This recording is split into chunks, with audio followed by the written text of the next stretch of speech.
బెదిరించమన్నారు కానీ వాళ్ళ ఇళ్ళకాడికి వెళ్ళి కొట్టి వాళ్ళ పార్టీ ఆఫీస్ ధ్వంసం చేసి ఒక మానవ హోమాన్ని సృష్టించమని చెప్పి పవన్ కళ్యాణ్ గారు ఎక్కడ చెప్పలేదు. జగన్మోహన్ రెడ్డి గారు ఓపెన్ గా, ఇది మన దగ్గర ఎవిడెన్షియల్ ప్రూఫ్ ఉంది, ఓపెన్ గా ఆయన మా అభిమానులు దాడి చేస్తారు, ఇతర పార్టీ ఆఫీస్ ధ్వంసం చేస్తారు అన్న ఒక మాట అంటే మా అభిమానులకు బీపీ వస్తుంది అని బహిరంగ స్టేట్మెంట్ ఇచ్చాడు టీడీపీ ఆఫీస్ బద్దలు కొట్టినప్పుడు. ఇక్కడ ఒక నాయకుడికి ఉండాల్సిన లక్షణాలు పవన్ కళ్యాణ్ గారిలో ఉన్నాయా, జగన్మోహన్ రెడ్డి గారిలో ఉన్నాయా? ఈ రోజు సమర్థించి కూర్చొని మాట్లాడుతున్న పెద్దలందరూ దీనికి నాకు అర్థం చెప్పాలి.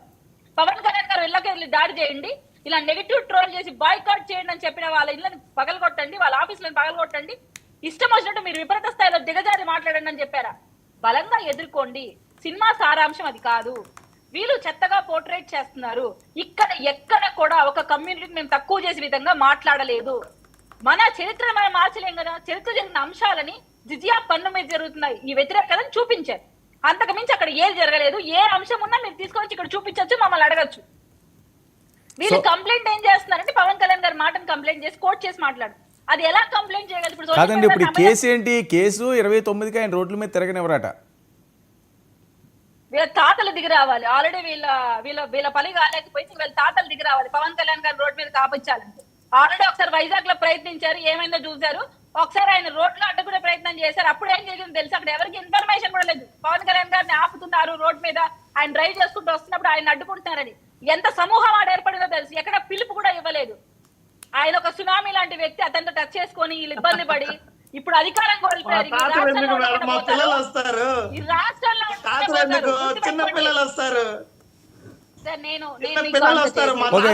రాష్ట్ర సురేష్ ఎవరైనా యాక్సెప్ట్ చేయాలి. సురేష్ గారికి కూడా తెలుసు ఒకప్పుడు ఆయన పవన్ కళ్యాణ్ గారి అభిమానే. పవన్ కళ్యాణ్ గారి సత్తా ఏంటి, ఆయన స్టామినా ఏంటి, ఆయన అభిమానుల సత్తా ఏంటో కూడా సురేష్ గారికి ఇంకా బాగా తెలుసు నాకన్నా కూడా.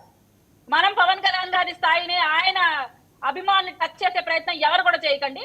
11 సీట్లు వచ్చినాయి, వాటిని ఎలా కాపాడుకోవాలనే ప్రయత్నం మీద వైసీపీ క్యాడర్ కానీ వాళ్ళ పెద్దలు కానీ ఆలోచించండి. ఇక్కడ నేను అడిగిన స్ట్రైట్ ఫార్వర్డ్ ఆన్సర్ కి ఈవెన్ కంప్లైంట్ ఇచ్చిన వ్యక్తి కూడా ఆన్సర్ చేయాలి. గత ప్రభుత్వంలో మీరున్నప్పుడు మీ అభిమానులను మీరు బహిరంగ దాడి చేయమని ప్రోత్సహించారు. ఇక్కడ మేము దాడి చేయమని చెప్పలేదు. సోషల్ మీడియాలో ఎవరైతే ఇలాంటి అడ్డంకులు క్రియేట్ చేస్తున్నారో వాళ్ళని అడ్డుకోండి అంటున్నాం. ఒక నెగటివ్ ఇంపాక్ట్ క్రియేట్ చేయబోతున్నారు పిల్లలు. కిట్నా ఏంటి భారతీయ సిమెంట్స్ ఏంటి ఫోకస్ అంతా అక్కడ ఉందా?